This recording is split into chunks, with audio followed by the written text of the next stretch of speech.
The truck that you're going to be working out of, you want it to be comfortable, you want it to be attractive, you want to use the real estate on the side of the vehicle for marketing. You want it to be capable of pulling heavy loads over long distances. This particular truck is a pretty good example of what you're going to want.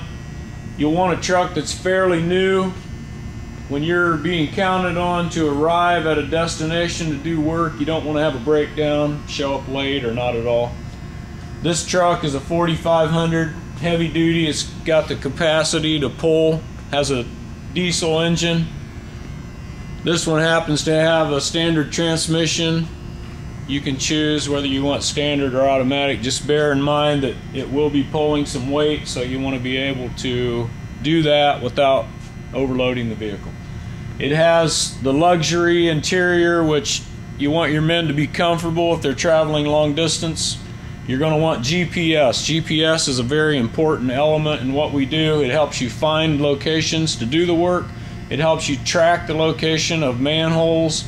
It helps you get there on time. You don't have to worry about reading maps. Inside the box of the vehicle, you can see how we've organized. We want tools that we use the most to be closest to the entry, exit of the box. So we've organized in this fashion. You'll want to do the same thing to make it convenient for your men. Convenience leads to production.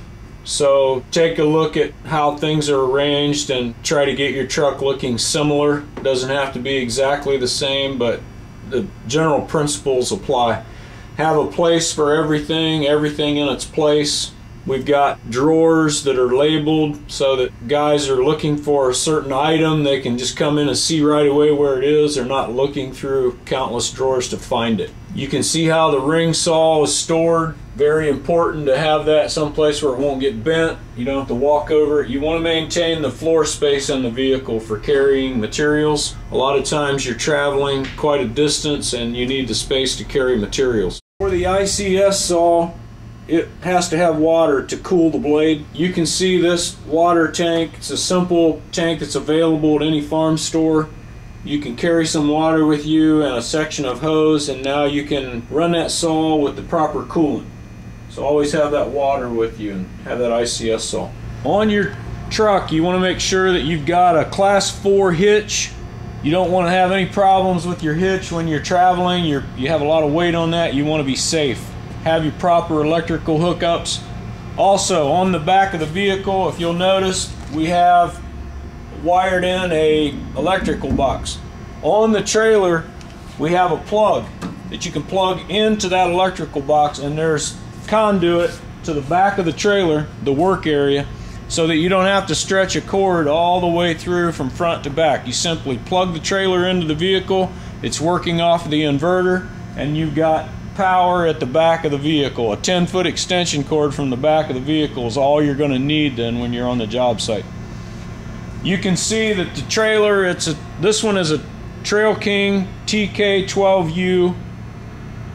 It has a 4-foot stationary deck on the front of it, and that's where we keep the cutter and other items. And then the back of it is an 18-foot tilt deck, so there's plenty of room to get your skid steer on, get on and off without tilting the cutter. It's important that you have a place to store things that doesn't tilt. We want a tilt trailer because ramps get in the way of us working off the back of the trailer. We're using the trailer as a work platform, as you can see in the videos. So once we unload the equipment, we want a nice flat back end to work off of. This trailer has the Reese hitches attached to the trailer, and that's for the roller bar. There's one on each side, so depending on how the tilt of the road is, you can move the roller bar from one side to the other, or you can have it facing out, in, front, back, put it in different ways.